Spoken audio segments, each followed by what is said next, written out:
Écoutez, les organisateurs me disent qu'on peut démarrer, donc on va y aller. Euh, alors, je vais commencer par me présenter. Donc, moi, je suis Jean-Baptiste Munoz. Je suis un des deux cofondateurs et dirigeants de la société Comet Data, et pour laquelle nous, on est spécialisé dans tout ce qui va être. Ah, alors attendez. Il me dit, je ne vous entends pas, problème technique chez moi ou chez vous. A priori, chez vous, car les autres m'entendent bien.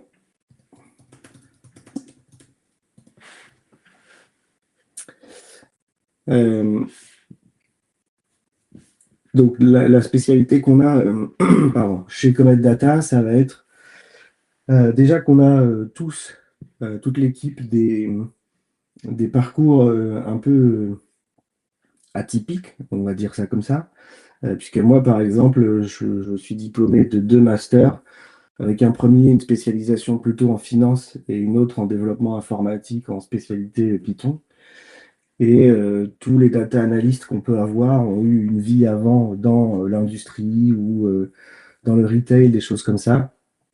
Ce qui fait qu'on a des compréhensions à la fois techniques pour toutes les solutions qui vont être mises en place, mais aussi métiers pour comprendre les flux, comprendre les besoins, faciliter la discussion avec les personnes sur le terrain, etc. Et donc, on propose la création de tableaux de bord, on propose d'exploiter les API de tous les outils qui gravitent dans votre société et que vous utilisez, d'automatiser certains workflows, etc. Et aujourd'hui, on va spécialement discuter de comment réconcilier les données que vous pouvez avoir pour fiabiliser votre performance. Alors, sur ce sujet-là, on peut démarrer sur la raison qu'il faut que vous serez amené à avoir un besoin de réconcilier vos données. Euh, le constat, c'est que globalement, aujourd'hui, la très grande majorité des sociétés ont comment, un environnement où il y a énormément d'outils différents qui sont très spécialisés. On va utiliser un outil pour le CRM, on va utiliser un autre outil pour la comptabilité, un autre pour la production, etc. Donc on se retrouve avec une constellation d'outils différentes qui ont forcément des formats de données différents et qui, au sein des différents services, nécessitent un travail de réconciliation et de mise au propre pour correspondre au format que vous avez. Ce qui entraîne forcément donc une certaine complexité parce que il y a cette difficulté à gérer tous les outils différents. Il y a aussi, quand ce sont des opérations qui sont faites manuellement par certaines personnes, il y a toute la gestion du savoir, où la personne qui fait ça va acquérir une certaine expérience et un certain savoir sur le processus pour réconcilier les données, mais qui est parfois difficilement transmissible à la personne qui arrivera après. Donc ça génère des gros soucis parfois d'incohérence qui amènent à des données qui peuvent être fausses, dans le pire des cas, voire difficiles à exploiter ou qui nécessitent beaucoup de retravail, dans les cas les moins graves. Euh, donc aujourd'hui, ce qu'on va essayer, je vais essayer de ne pas vous noyer dans la technique parce que ce n'est pas l'objectif, mais on va essayer de vous montrer comment et dans quel cas vous pouvez réconcilier vos données pour faciliter la performance et on verra de quelle performance on parle. Alors, quels sont les symptômes majeurs d'un manque de réconciliation? On a, en tout cas, nous, on a constaté sur les différents chantiers sur lesquels on est intervenu, ou même dans nos expériences personnelles, constater des choses très tangibles sur l'incohérence des données qui peuvent remonter.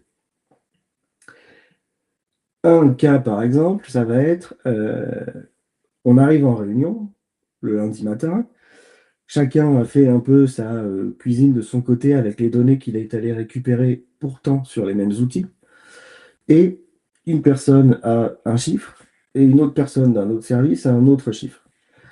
Et on va passer beaucoup de temps dans cette réunion dont c'était pas l'objet à se poser la question de savoir qui a le bon chiffre et pourquoi l'autre a quelque chose de différent.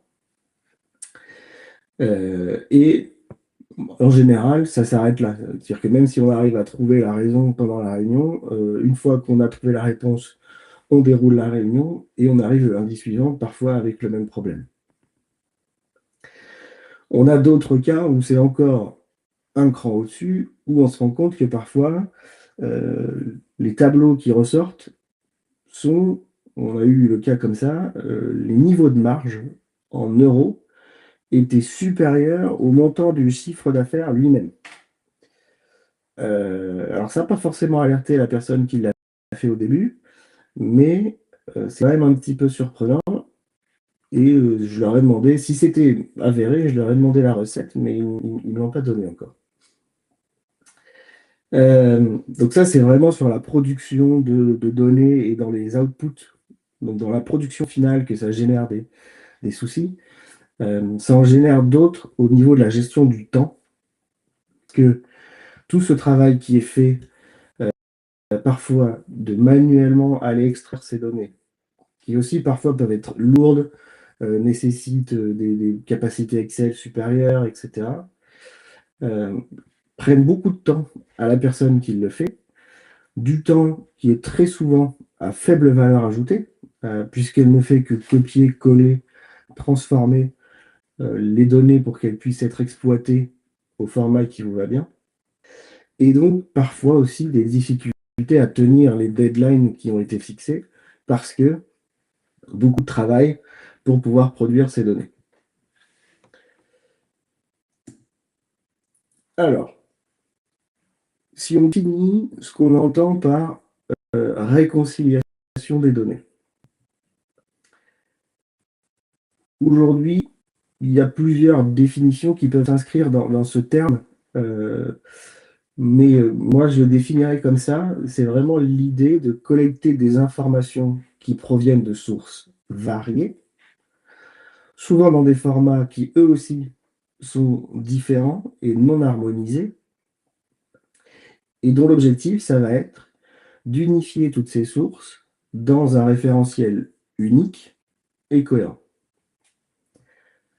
Ce qui va nous permettre plusieurs choses. Là, j'en ai mis 3, mais il y en a plein d'autres et je suis sûr que vous avez plein de cas en tête. Ça va permettre notamment d'identifier des sources d'écarts potentiels et de les éliminer, d'harmoniser les référentiels et de consolider les données, et non pas lui donner, consolider les données en une vision unique et fiable. Plus concrètement, en fait, sans le savoir, vous êtes vous-même un réconciliateur de données. Puisque toute la journée, vous recevez vous-même des informations de sources différentes, sous des formats différents, et que vous passez votre temps à traiter et à consolider. Parmi les formats différents que vous recevez, il y a ce que vous entendez, ce que vous voyez ou même ce que vous ressentez. Donc le flux d'informations entrant diverge de par sa forme et il y a les sources également qui varient puisque les différents signaux peuvent arriver de la radio, d'une personne qui vous parle, d'une sensation de froid, etc. Et tout ça, vous réussissez à traiter cette information, à éliminer ce qui n'est pas cohérent, quand c'est le cas, et à consolider tout ça sous forme d'un ensemble qui a du sens, ou en tout cas j'espère pour vous. Mais c'est un peu ça en fait, ce travail de réconciliation de données, de réussir à capter un peu tout ce qui gravite autour de vous, quelle que soit sa forme, quel que soit son format, pour réussir à le transformer dans quelque chose que vous ou votre société arrive à digérer et à traiter.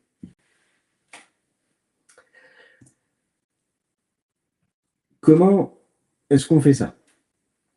Il y a un schéma assez simple qui va consister à dire, en premier lieu, vous avez des données d'entrée qui vont représenter tous les flux qui arrivent vers vous, ou en tout cas qui gravitent autour de vous. Il y a les choses qu'on va pouvoir éventuellement vous envoyer par email et que vous devez traiter. Il y a les données que vous-même, vous devez aller chercher dans d'autres outils, etc. Donc tout ça représente la constellation de données et de flux que vous devez aller collecter. Au milieu de tout ça, il y a votre pipeline. Alors, c'est presque l'élément central de votre système. En général, on utilise beaucoup ce qu'on appelle donc des ETL. Un ETL c'est un acronyme pour Extract, Transform et Load. Donc, j'extrais les données des différentes sources. Et donc, dans mon exemple, le E de ETL représente presque les flux multiples. Donc, comment j'extrais ces données des différents flux. Le T de transform va correspondre vraiment à la partie pipeline où on va transformer ces données. Et potentiellement, on va avoir une étape de transformation par source. Parce que comme elles ont toutes des formats différents parfois en entrée, ça nécessite de la retravailler et de la modifier d'une certaine façon qui diverge de celle de son petit copain d'à côté parce que lui, il a un autre format et il nécessite d'autres étapes de transformation. Donc tout ça est géré dans la partie T de ETL. Et donc là, dans le cas de l'exemple, dans votre pipeline. Et en fait, ce qu'on fait, c'est qu'une fois qu'on a transformé tous les flux individuellement et que la dernière étape de cette transformation est un format qui nous convient, tous les flux qu'on a traités se retrouvent à la fin avec le même format qu'on peut agréger ensemble et stocker dans une base consolidée qui va récupérer donc l'ensemble de nos données qu'on va pouvoir partager en plus avec l'ensemble des personnes qui peuvent être amenées à consommer ces données. Ça veut dire également les personnes avec qui vous partagez ces datas au quotidien, ce qui permet d'éviter le cas dont j'ai parlé plus tôt, où chacun arrive en réunion avec une source différente. L'avantage de ce genre de système, c'est que à partir du moment où on crée une base consolidée, on sait que la source de vérité est à cet endroit et que la bonne valeur qui est à prendre est celle qui est à cet endroit. Donc tous ceux qui auraient des valeurs différentes de celle qui est stockée là ont potentiellement fait des opérations, fait des transformations qui n'avaient pas lieu d'être. Donc voilà le schéma un peu simplifié de comment je réconcilie mes données et comment je les mets à disposition pour pouvoir ensuite les exploiter sur différents formats.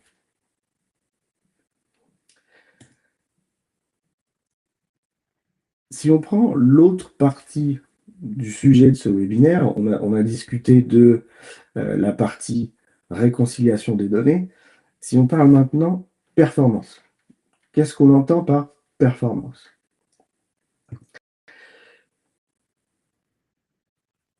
L'approche la plus simple, ou en tout cas, moi, ce à quoi je pense en premier, c'est très souvent une approche financière sur la performance financière de la boîte, comment j'améliore mon chiffre d'affaires, comment j'augmente mes taux de marge, etc. Et très souvent, quand on discute avec des dirigeants d'entreprise, c'est la prose à laquelle on pense. Donc, c'est vrai que la réconciliation permet d'optimiser la performance financière, puisque ça permet de prendre des décisions éclairées qui vont aider au pilotage de l'activité. il faut que j'ai des bonnes informations pour pouvoir prendre des décisions qui vont ensuite amener à une optimisation financière de ma société. Mais il y a également une performance donc opérationnelle, puisque on a vu tout à l'heure que la non-réconciliation pouvait amener à des pertes de temps de traitement. Et donc, le fait de déléguer ce travail de transformation qui est répétitif, etc., de déléguer ça à un ordinateur ou à un processus automatisé, permet de soulager la personne de ce travail-là et donc de lui laisser le temps de se concentrer sur des tâches à plus grande valeur ajoutée et potentiellement, si vraiment elle était en termes de charge de travail sur un niveau de charge qui était trop important, de pouvoir réussir à lui soulager un petit peu les choses et faire en sorte qu'elle arrive à tenir les deadlines là où potentiellement avant elle avait quelques difficultés. Et puis, ça va amener, c'est un petit peu plus subtil et j'ai eu du mal un peu à le matérialiser, mais ça va être sur la performance décisionnelle. Alors, ce que j'entends par la performance décisionnelle, ça va être que très souvent, quand les données ne sont pas structurées, on a des clients qui, pour être sûrs de prendre la bonne décision, veulent tout avoir sous les yeux. Donc, ils veulent tout afficher. Ce qui fait qu'on se retrouve avec un tableau ou un outil d'aide à la décision qui est extrêmement massif, avec énormément d'informations, et qu'en fait, on a du mal à lire. Parce qu'il y en a partout, parce que ça nécessite un gros travail de réflexion et de déduction, pardon, et que donc, ce n'est pas du tout optimisé. À l'inverse, le fait de réconcilier nos données et de les structurer dans un environnement cohérent va nous permettre, en plus de fiabiliser les données, de créer un modèle avec des hiérarchies, avec des tables de correspondance, etc., pour créer une visualisation qui va être pertinente. L'objectif, ça va être de faire un peu un système en entonnoir où on va vous afficher potentiellement au début quelques éléments principaux, les éléments majeurs. Est-ce que je suis dans la bonne tranche de chiffre d'affaires? Est-ce que je suis dans la bonne tranche de marge, etc. Si oui, on peut se permettre éventuellement de passer le sujet et de passer au suivant. Et si un indicateur, par exemple, comme celui de la marge, s'allume en rouge, les outils de DataVis et le fait d'avoir un modèle réconcilié vont me permettre d'aller zoomer dans cette information pour trouver celle qui est incohérente et celle sur laquelle j'ai un levier d'action pour essayer de corriger et de redresser la barre. Donc en fait, c'est un peu l'idée de se dire, n'essayons pas dès le début de répondre à toutes les questions avec un seul tableau. Mettons plutôt quelque chose qui va nous permettre de répondre à un premier niveau de questions. Et si question il y a sur ce premier niveau, ça va me permettre de descendre dans de plus en plus de détails pour comprendre comment ça fonctionne. Et ça, quand on n'a pas de données qui sont réconciliées, quand on n'a pas de modèle cohérent, c'est quand même un peu compliqué parce qu'on se retrouve avec des fichiers Excel où il y a beaucoup de choses différentes, avec potentiellement des versions de fichiers différentes, etc., qui du coup ne facilitent pas forcément ce travail-là. Alors, quels sont les outils qui existent pour faire ce genre de choses? Vous allez voir, c'est assez simple. On a l'indéboulonnable Excel, qui est extrêmement répandu, puisque aujourd'hui, il est estimé que Excel, c'est quasiment 1 milliard d'utilisateurs à travers le monde. J'adore Excel, je trouve que c'est top comme outil. C'est en plus très facile d'accès, surtout pour des populations qui sont amenées à manipuler des données au quotidien. En général, c'est un outil qu'ils ont l'habitude d'utiliser, qui est assez peu coûteux finalement, puisque bien souvent c'est inclus dans vos licences Microsoft.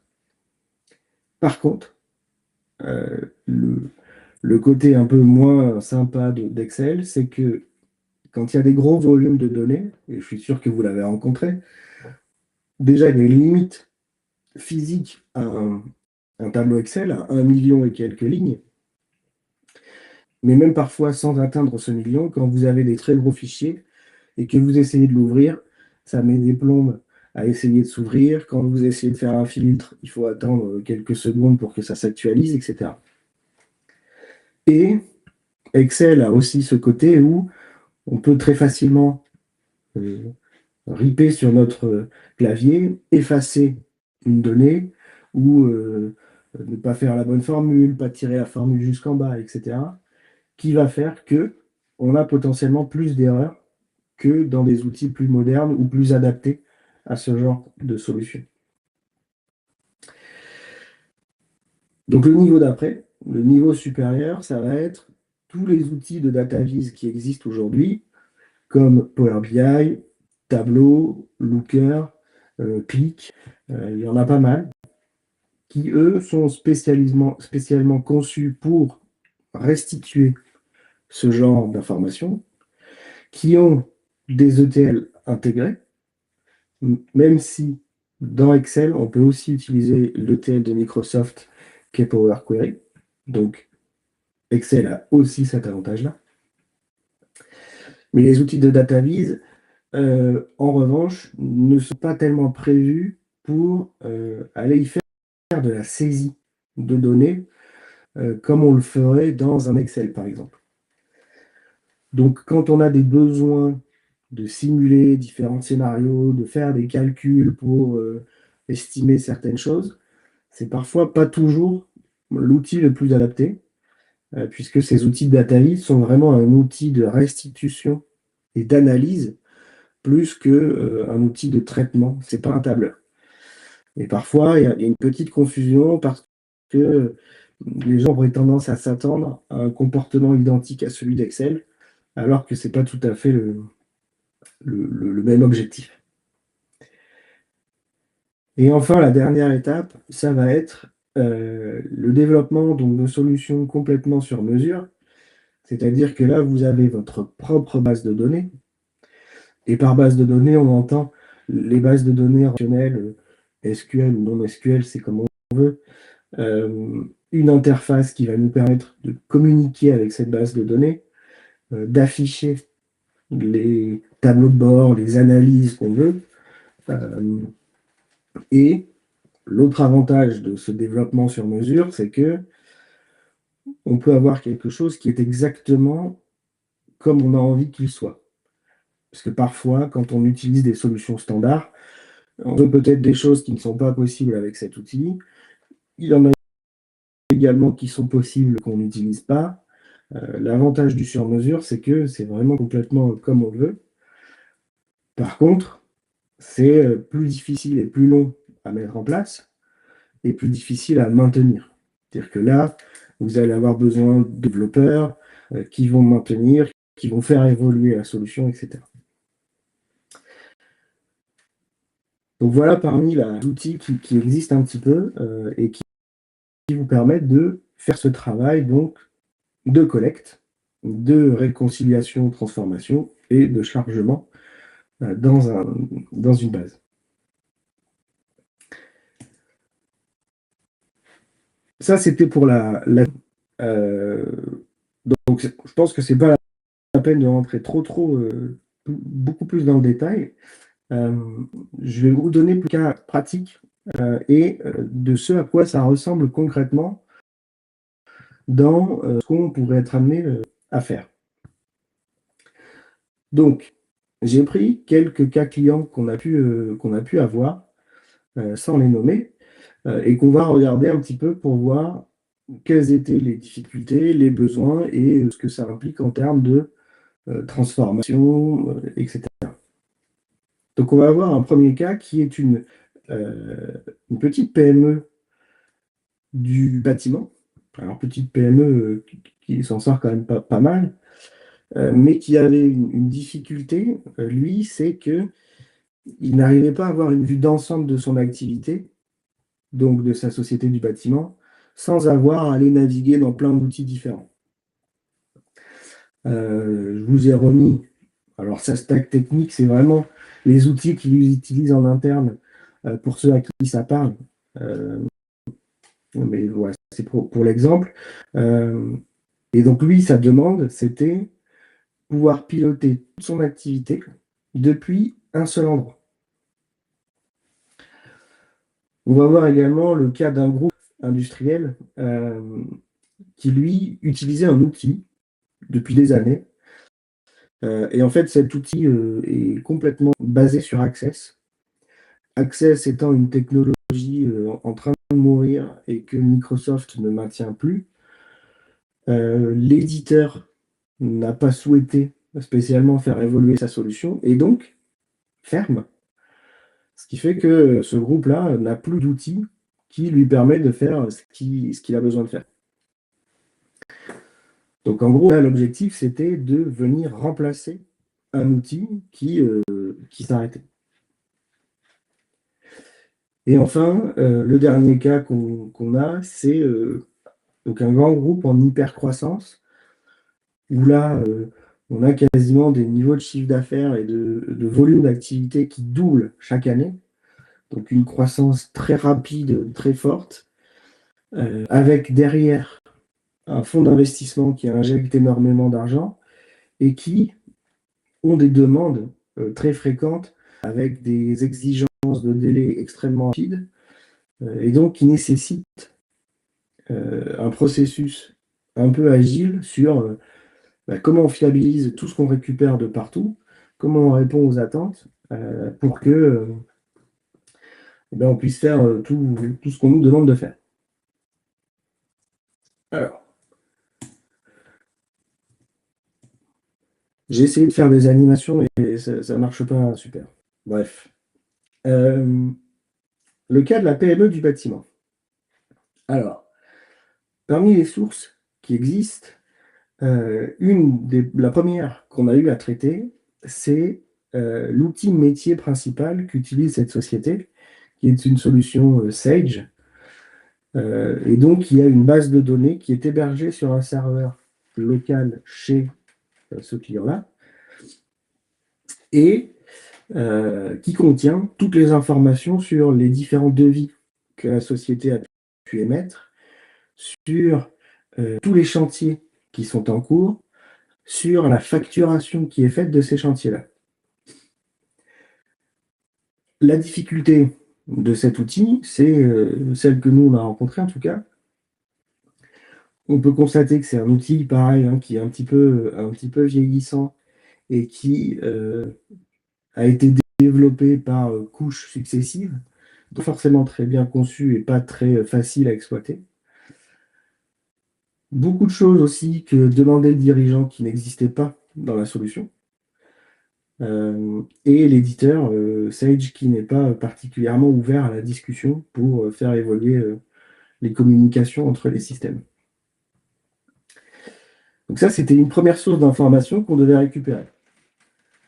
Deuxième source, c'est que cet outil-là, par exemple, on voit bien les factures qu'on a pu émettre pour nos clients, ou en tout cas les chantiers qu'on a facturés, mais on n'a pas d'informations sur le fait que ces factures aient été payées ou non. Donc, par exemple, il a fallu aller récupérer des informations depuis la comptabilité et réconcilier le numéro de facture qu'on avait dans le premier outil avec les écritures qu'on a en comptabilité et voir si en comptabilité, on a reçu un paiement pour cette facture-là. Alors la difficulté qu'on a eue ici, en tout cas, c'est la source n'est pas particulièrement sécurisée, puisque ce que propose cet éditeur-là, par exemple, c'est de mettre à disposition ce qu'on appelle un lien XML qui contient toutes les écritures comptables, mais quiconque a ce lien XML, qu'il fasse partie de la société ou non, peut lire les données comptables. Donc bon, c'est un choix.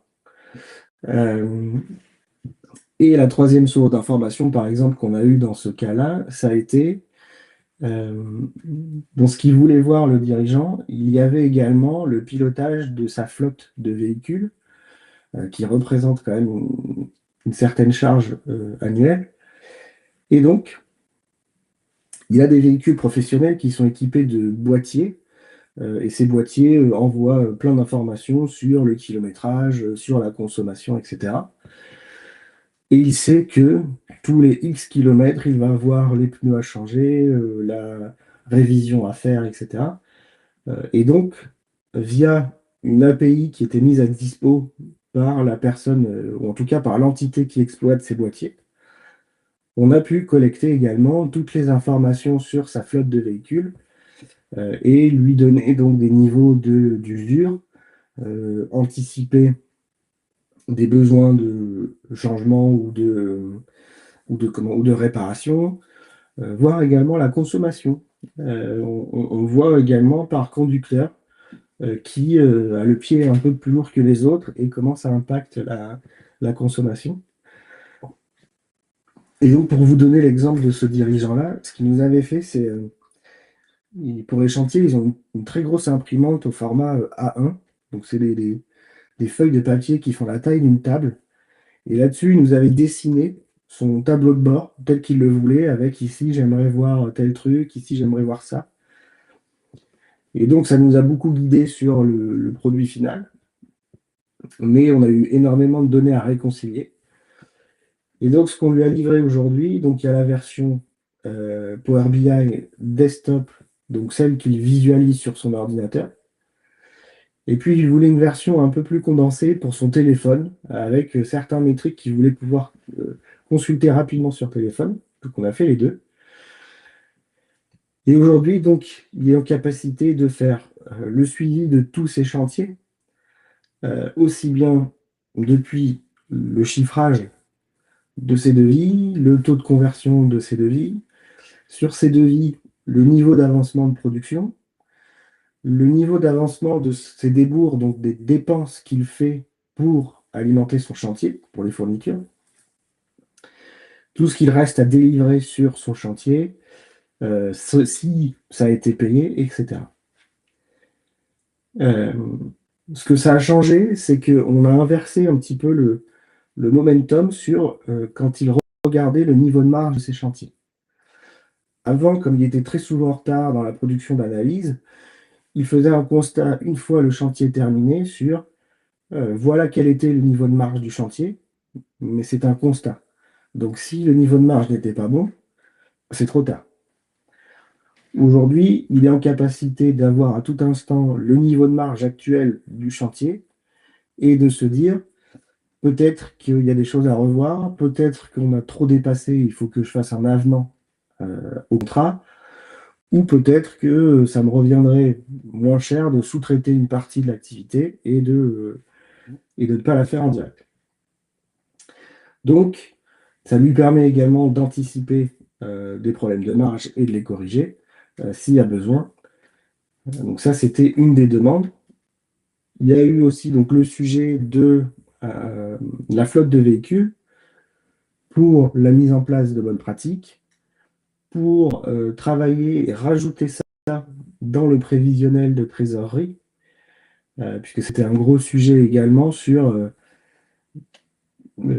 j'ai besoin de savoir ce qui va rentrer, ce qui va sortir.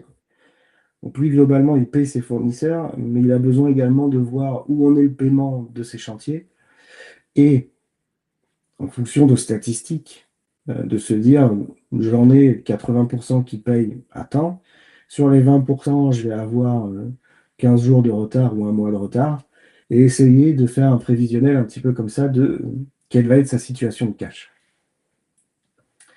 Et puis, donc après, il y a eu plein d'autres indicateurs qu'on lui a rajoutés, donc beaucoup autour de la marge, qui permettent également de faire des retours ensuite, puisque quand les devis sont faits, surtout sur des gros chantiers, il a un service d'études qui chiffre, et donc s'il constate qu'il a systématiquement des devis ou des chantiers qui sont sous-chiffrés au moment du devis, c'est quelque chose qui va remonter à l'étude, et donc pouvoir traiter le problème à la racine et faire en sorte qu'au moment de l'étude, ce soit fait correctement. Donc voilà un peu comment on a réconcilié des données au sein de cette société et à quel type de performance ça a amené. Alors, si je vous parle maintenant du groupe industriel qui a vu son outil sauter, alors eux, en fait, ils reçoivent tous les mois, ils ont des centrales d'achat qui leur achètent des produits et qui vendent ces produits-là pour eux. Et ces centrales leur remontent tous les mois les statistiques de vente. Le problème, c'est qu'ils doivent avoir une douzaine de centrales et que chaque centrale a un format différent. Certains envoient du Excel, du CSV, et puis dans le Excel, aucun n'a le même format. C'est toujours avec des colonnes différentes, avec des noms différents. Et en plus de ça, ils vont envoyer une liste avec des codes en disant la société X a acheté 23 produits de catégorie Y. La problématique, c'est que X et Y, ce sont des codes internes à l'expéditeur.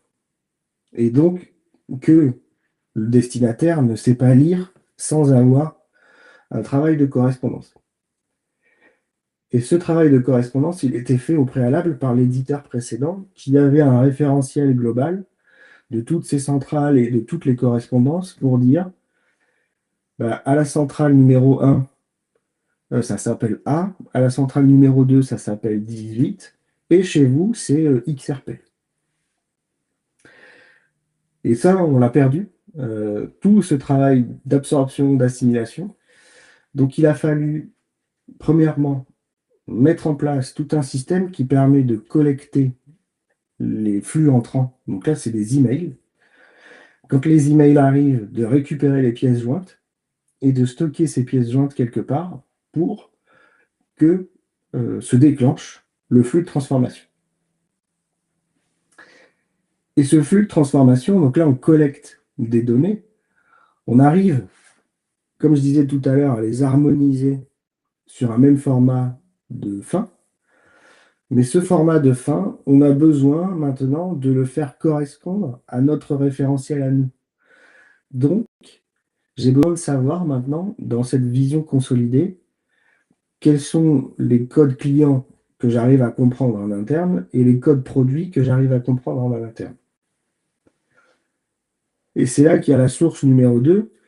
Cette source numéro 2, c'est ce mapping qui me dit, chez moi, ça s'appelle comme ça.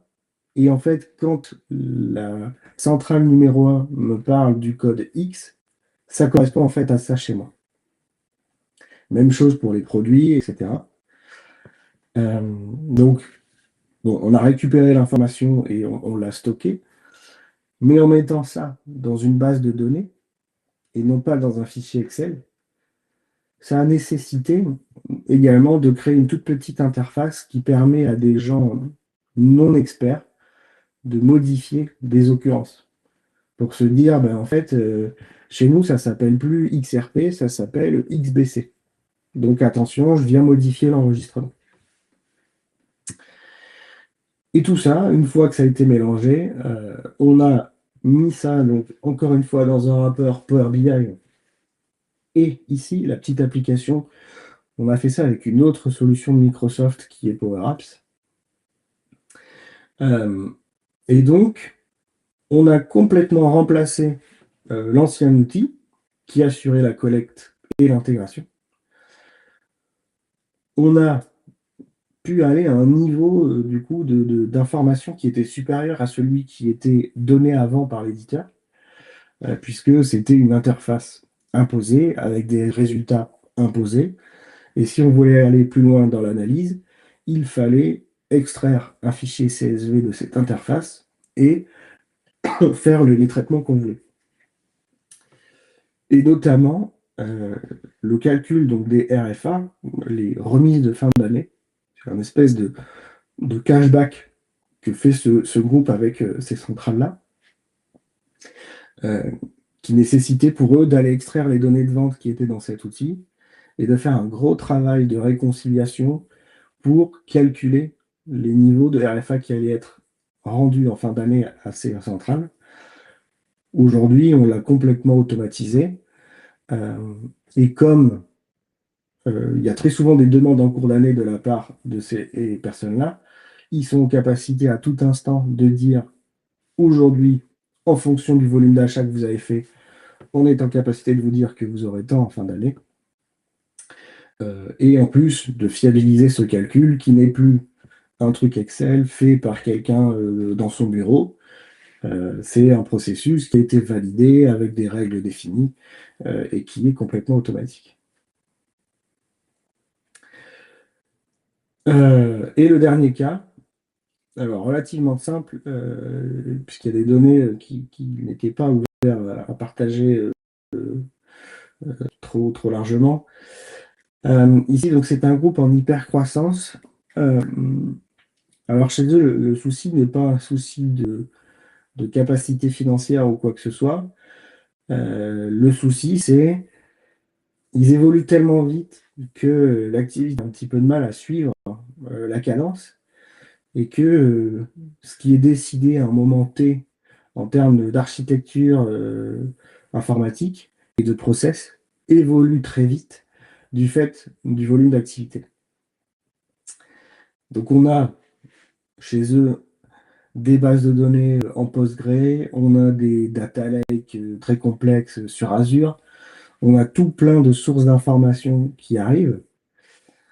Il y a des ETL qui permettent donc de collecter ces sources d'informations et de mettre à disposition des data lakes ou des datasets qui permettent d'alimenter des rapports Power BI, mais aussi des fichiers Excel. Fichiers Excel qui ensuite sont déroulés en PDF, qui sont envoyés dans chacune des entités, parce qu'ils ont aujourd'hui quasiment 450 entités pour lesquelles ils doivent envoyer quotidiennement des rapports d'analyse, et que ça, ce sont des demandes qui interviennent pratiquement du jour pour le lendemain, et qui nécessitent, pour cette fois, d'avoir des choses très agiles pour répondre aux besoins. Et l'agilité dans la construction de ces rapports-là, donc dans le dernier niveau, hein, des rapports Power BI, des rapports Excel, l'agilité n'est possible que si le flux amont est robuste, qu'on a confiance dans les données qui sortent et qu'on a bien réconcilié, bien nettoyé et bien structuré notre base. Donc voilà un peu ce webinaire. Si vous ou votre société avait un besoin identifié ou non identifié, puisqu'on peut également, ce qu'on fait parfois, ce sont des audits, où on vient regarder un petit peu ce que vous faites, comment vous le faites, parce que parfois, et c'est pas rare, donc parfois n'est peut-être pas le bon mot, souvent, on ne pense pas à demander cette chose-là parce qu'on ne sait pas que ça existe ou que c'est possible. Donc en fait, c'est là que l'audit peut être intéressant. Ça va être de venir regarder un peu fonctionnellement ce que vous faites et de dire, voilà, quelles sont les pistes d'optimisation ou les pistes d'automatisation qui existent et comment les mettre en place.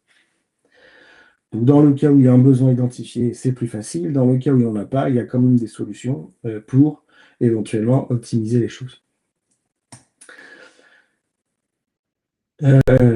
Et donc, si besoin de nous contacter, il y a toutes les informations de contact ici. Si jamais vous avez des questions, n'hésitez pas à prendre la parole ou à la poser dans le chat, puisqu'il nous reste une dizaine de minutes si besoin.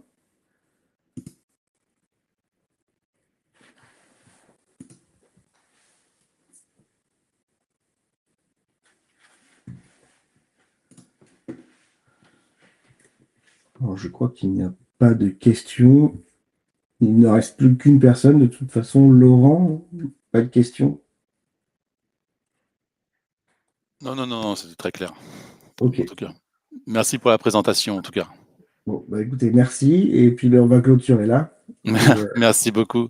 Bonne bonne fin fin de de... journée, bonne continuation. Merci aussi, au revoir.